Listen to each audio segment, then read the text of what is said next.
नमस्कार, नमस्कार, नमस्कार दोस्तों। दोस्तों, वुमेन फीडे ग्रैंड प्री में भारत की कोनेरू हम्पी जी को उनकी पहली जीत मिल गई है। उन्होंने पूर्व विश्व रैपिड और ब्लिट्ज चैंपियन यूक्रेन की एना मुजेचुक को हराते हुए वापसी की है और लगातार 3 ड्रॉ के बाद हम्पी के लिए जीत आई है। और अब देखते हैं कि आगे का टूर्नामेंट उनके लिए कैसा रहने वाला है। इस गेम में हम कुछ खास चीज़ें जो है वो सीखने वाले हैं। ओपनिंग में नई चाल का क्या असर पड़ता है और दूसरा मिडल गेम में से एंड गेम में जब आप ट्रांजिट कर रहे होते हैं, बदलाव कर रहे होते हैं गेम में एक्सचेंजेस करके, उस समय टैक्टिक्स कितना ज़्यादा महत्वपूर्ण हो जाती है, वो आपको इस गेम से सीखने के लिए मिलेगी। तो इसके लिए जो है अंत तक बने रहिएगा हमारे साथ और उम्मीद करते हैं कि हम्पी जी को जो ये जीत मिली है, ये आने वाले समय में जो है उनके लिए इस टूर्नामेंट में अच्छी कारगर साबित होगी। तो चलिए शुरुआत करते हैं मुकाबले की। हम्पी जी जो है व्हाइट पीसेस से मुकाबला खेल रही थी, सफ़ेद मोहरों से। एना ब्लैक पीसेस से थी। D4 से शुरुआत हुई। यहाँ पर D4, night F6, C4, G6, night C3, D5 और ऐसा लगा कि नॉर्मल ग्रुनफील्ड में जो है गेम जाने वाला है। नाइट F3, बिशप G7, लेकिन यहाँ पर कोनेरू हम्पी खेलती हैं H4, जो कि इससे पहले उन्होंने कभी नहीं खेला है। और ये एक मुझे लगता है कि निश्चित तौर पर एक हल्का सा बदलाव है उनकी जो स्ट्रैटेजी है, क्योंकि हम्पी आक्रामक खेलने के लिए भी जानी जाती हैं। बट फिलहाल इस टूर्नामेंट में देखा था कि वो बैलेंस बैलेंस गेम चल रहा था। बट ये एक H4 का जो चुनाव होता है, अब आप देखिए कि जब आप ओपनिंग में एक ऐसी चाल खेलते हो जो थोड़ी कम खेली गई हो या आपके अपोनेंट ने नहीं खेली है, तो इसका असर क्या पड़ता है गेम के ऊपर? असर ये पड़ता है कि एक तो अपोनेंट टाइम ज़्यादा लेता है बोर्ड पर प्लान कैलकुलेट करने में, और दूसरा चूंकि उसके प्लान अगर उसको जानकारी नहीं है उस लाइन की, तो अननोन होते हैं। तो ऐसे में बोर्ड पर जब वो चालें खोजता है तो वो उतनी सटीक नहीं होती हैं जितनी कि आप स्टडी करके आते हो या आपको पता होता है। तो पहला तो ये असर पड़ता है अगर ओपनिंग में, लेकिन आपकी खुद की तैयारी भी अच्छी होनी चाहिए। ओके, H4 इन्होंने सॉलिड खेला। C6 यहाँ पर, C into D5, C into D5। अच्छा, ऐसा भी नहीं है कि इस लेवल पे खिलाड़ी को कोई अंदाजा नहीं होता है। अंदाजा होता है, कुछ ना कुछ हल्की मेमोरी होती है, कोई ना कोई पुराना गेम देखा होता है, लेकिन वही होता है कि उसको आप जांचते हैं, परखते हैं और फिर आप उसको बोर्ड पर लाते हैं। अच्छा, आप यहाँ पर हम्पी जी ने सेंटर पर एक्सचेंज किया और फिर बिशप को F4 लेकर के आए, डेवलप किया यहाँ पर। सो नाइट C6 और नाउ यहाँ पर कोनेरू हम्पी अभी सेफ खेलती हैं E3। अच्छा, ये H4 खेल के क्या है, उनके पास डबल ऑप्शन हमेशा जिंदा है। जब आक्रमण करना चाहेंगे तो आक्रमण कर सकते हैं, अगर नहीं करेंगे तो हो सकता है कभी G3 करके भी खेल लें। तो दोनों ऑप्शन वाइट के हाथ में है और अभी वाइट अपने डेवलपमेंट पे ध्यान दे रहा है।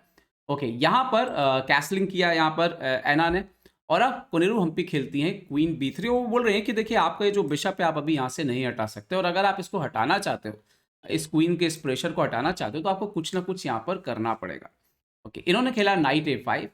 अब हम्पी खेलती है क्वीन A3। अब क्वीन A3 के कई आइडियाज हैं। एक तो E7 पे नजर है, दूसरा B4 पे नजर है और तीसरा इस पे तो नजर है ही है। तो क्वीन आपका बंधा हुआ है यहाँ पर। इन्होंने खेला बिशप F5, डेवलप किया अपने बिशप को। नाउ यहाँ पर बिशप E2। और अब यहाँ पर एना खेलती है नाइट C4। एक्चुअली में ऐसा नहीं है कि ये लाइन खेली नहीं गई, लाइन खेली गई है। एक मैच है डाटाबेस में, अर्शचेंको करके एक प्लेयर है 2682 रेटिंग के, उन्होंने उनके खिलाफ वाइट ने ड्रॉ किया है ये 2017 में। ओके, हम्पी जी ने खेला क्वीन B3 और अब यहाँ पर एना खेलती है क्वीन B6 और एक्चुअली में एंड गेम में एक्सचेंज यहाँ पर ऑफर करती हैं। इससे पहले जो मैच खेला गया था उसमें बिशप इंटू C4 मारा गया था, बिशप C4 DC4 इस तरीके से मैच चला था, वो मैच ड्रॉ हो गया था। हम्पी जी ने यहाँ पर कैसलिंग की, जो कि एक नॉवेल्टी है। अब एक्चुअली में आने वाली जो चाल थी वो बहुत ही इंटरेस्टिंग होने वाली थी। यहाँ पर हम्पी जी ने नाइट इंटू B2 अलाउ किया और एना ने इसको एक्सेप्ट किया। अब पॉन दिया है, पॉन क्यों दिया है, इसके मतलब ये जो दिखाई है, हम्पी जी की तैयारी बड़ी अच्छी थी। हम्पी जी ने खेला नाइट E5 यहाँ। अब नाइट E5 से एक्चुअली में हो क्या है, नाइट E5 से बहुत सारी चीजें हो रही हैं, और यही मैं आपको बता रहा हूं कि जब आप मिडिल गेम से एंड गेम की तरफ ट्रांजिट करने वाले हो, मतलब आने वाले टाइम में आप देखोगे कि एक दो मोहरे एक्सचेंज हो जाएंगे, क्वीन एक्सचेंज हो जाएगा। तो ये जब गेम एंड गेम की तरफ जा रहा है तो उसमें टैक्टिक्स कितनी इन्वॉल्व है। एक तो आपने B2 का पॉन दिया है, अब हम्पी जी आती है नाइट E5। अब इसमें क्या टैक्टिक्स इन्वॉल्व है कि ये भी याद रखना है कि G4 करके F3 करके ये बिशप भी ट्रैप हो रहा है, नंबर 1। ठीक है, नंबर 2, D5 पे तो पॉन पे अटैक हो ही गया है 2, तो ये तो पॉन मर ही रहा है, ये तो ऑलरेडी मर रहा है। और फिर क्वीन एक्सचेंज भी हो रहा है। ठीक है, और अब देखिए आगे क्या होता है। इन्होंने क्या खेला यहाँ पर, मान लीजिए कि वो क्वीन B3 एक्सचेंज करती तो पॉन B3, उसके बाद आप देखिए कि आपको रुक C8 यहाँ पर खेलना पड़ेगा, देन रुक F7, E6। और अब यहाँ पर देखिए डबल थ्रेट है एक्चुअली में, ये नाइट भी ऑलमोस्ट ट्रैप है और ये G4 F3 करके बिशप भी ट्रैप है। तो इतना कुछ हो सकता था। तो उन्होंने क्या खेला यहाँ पर, रुक F8 खेला डायरेक्ट। तो हम्पी जी ने खेला रुक F7, now night C4 back. सो यहाँ पर नाइट इंटू C4, पॉन का रिकवरी तो वहाँ पर तय था। अच्छा, एक और चीज होती कि अगर वो वहां पर E6 करके D5 को सपोर्ट लगाती तो नाइट B5 आता यहाँ पर। अब यहाँ पे अगर नाइट C4 आप करते हो तो BC4 DC4 queen C4 white के लिए बेटर है, और अगर A6 वगैरह खेलते हैं तो क्वीन B2 AB5 और G4 बिशप E4 और F3। देखिए एक बिशप ट्रैप हो रहा है, तो वो काफी एक ऐसा पोजीशन था। उन्होंने पहले रुक F8 खेला और C3 पे भी अटैक किया। अब थ्रेट उनका क्या है कि क्वीन इंटू B3 और उसके बाद रुक इंटू C3। तो इन्होंने खेल दिया रुक F7, now night C4, night into C4 DC4 bishop C4। Already ये पोजीशन जो है व्हाइट के लिए फेवर कर रही थी, क्वीन इंटू B3 AB3। अब आप देखिए ये गेम जो है एंड गेम की तरफ कन्वर्ट हो चुका है, लेकिन विद द जो टैक्टिकल उस पर जो टैक्टिक्स चीजें आ रही थी उसकी जैसे व्हाइट को फेवर कैसे कर रहा है। एक तो ये पॉन पे भी टारगेट है, ठीक है आप A6 वगैरह खेल सकते हो, बट हमेशा ये एक माइनॉरिटी पॉन अटैक अभी नहीं, फ्यूचर में अवेलेबल रहेगा व्हाइट के लिए।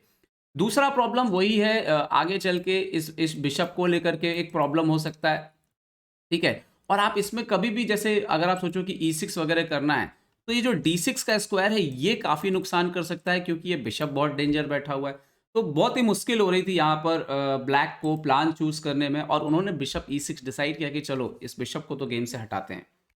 हम्पी जी ने खेला यहाँ पर नाइट C4। उन्होंने बोला कि भाई आपको मारना है तो आप मारिए, मेरे पॉन को और सीधा कर दीजिए, मैं क्यों मारने जाऊँ यहाँ पर। और उन्होंने खेला नाइट D5 यहाँ पर, क्योंकि ये F7 का स्क्वायर कंट्रोल करना बहुत ज़रूरी था। तो नाइट इंटू A7 फाइनली जो है हम्पी जी ने यहाँ पर एक पॉन एक्स्ट्रा जो है यहाँ पर कलेक्ट कर लिया। और आप देख सकते हो कि जो पोजीशन थी हम्पी जी की ऑलरेडी यहाँ पर काफ़ी बेटर हो गई थी। इन्होंने, और अच्छा ये वो मोमेंट था जब एक एक्यूरेट टैक्टिक्स की ज़रूरत थी ब्लैक की तरफ से, जो एनालिसिस में हमें समझ में आता है। ऐसे बोर्ड पे सब कुछ इतना आसानी से दिखता नहीं है। रुक इंटू C4 अगर खेलती वो तो BC4, और यहाँ पे भी देखिए एक बार फिर से जब आप एंड गेम में जा रहे हैं तो कितना टैक्टिक्स इन्वॉल्व हो जा रही है यहाँ पर। और night into F4 EF4 bishop D4। और आप देखो कि ये पोजीशन जो थी इसमें व्हाइट को खेलना पड़ता C5 बिशप A1 रुक A1, ये एक्चुअली में स्लाइड बेटर हो गई है ब्लैक के लिए। सो बट उन्होंने यहाँ पर, उन्हें लगा कि बहुत ही प्रॉब्लम है जो भी, तो उन्होंने रुक इंटू A7 मारा यहाँ पर। एंड देन यहाँ पर आया रुक इंटू A7, नाइट F4।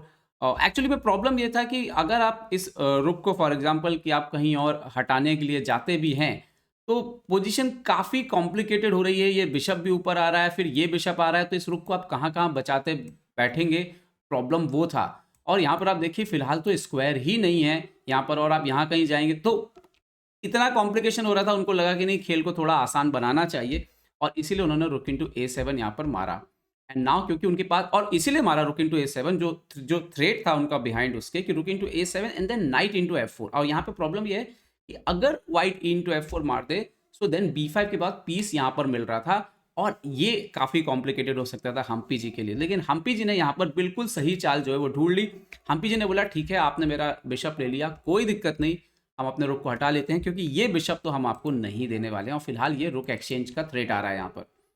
तो उन्होंने खेला यहाँ पे वापस, और अभी आपका नाइट भी मर रहा है तो नाइट D5 वापस आए। अब जैसे ही नाइट D5 वापस आए सो रुक इंटू B7, एक और पॉन मार लिया हम्पी जी ने, पीस दे दिया वहां पे। लेकिन आप देखिए कि एक रुक के बदले एक रुक है, और एक रुक के बदले जो है दो पीस हैं वहां पर अपोनेंट के पास, नाइट और डार्क कलर का बिशप। ओके, बिशप F6 खेला उन्होंने, किंग के लिए जगह बनाई। नाउ रुक K5, नाइट पर अटैक, सो सपोर्ट लगाया, रुक D8, सो नाउ G3। एक तो आप देखिए पॉन जो है वो दो पॉन अप थी कोनेरू हम्पी जी, पोजीशन रुक उनके डोमिनेट कर रहे थे पोजीशन में, और ब्लैक के पीसेस के पास कोऑर्डिनेशन की काफ़ी समस्या थी। तो ये काफ़ी अच्छा मैच था, मतलब फुल नियंत्रण पे, कंट्रोल पे मैच था ये।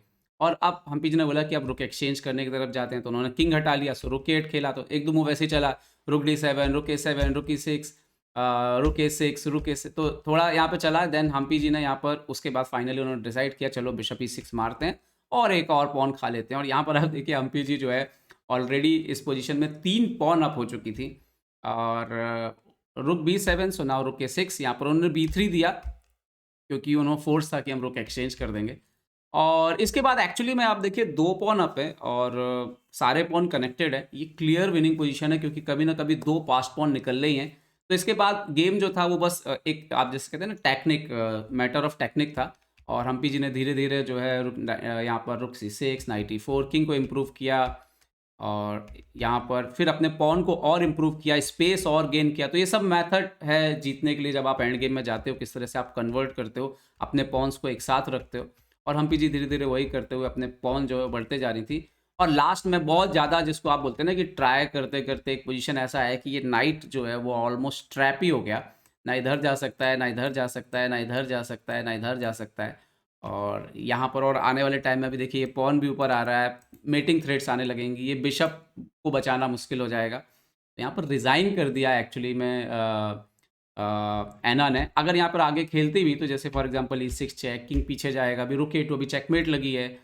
आप अगर ऐसा कुछ खेलेंगे तो मेट बचाना जो है वो मुश्किल हो जाएगा, तो और पीस देना पड़ेगा। और अगर वैसा नहीं करते हैं, कुछ और किंग को लेके भागते हैं, तो फिर ये रुक अंदर चला जाएगा। और वो ऐसा पोजीशन बन रहा था कि जैसे यहाँ पे मेट तक हो सकती है, तो वो भागना पड़ेगा, फिर ये पॉन भी मर जाएगा और फिर ये पॉन, दो दो पास्ट पॉन है। तो अल्टीमेटली एना बहुत ही स्ट्रांग प्लेयर है, उन्होंने देख लिया कि नहीं गेम बचेगा नहीं, और उन्होंने रिज़ाइन कर दिया। तो ये था शानदार गेम कोनेरू हम्पी जी का, और ये पहली जीत उनकी ग्रैंड प्री में आई।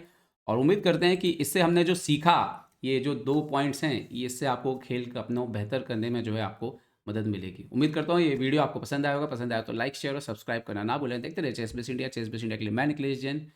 जय हिंद दोस्तों।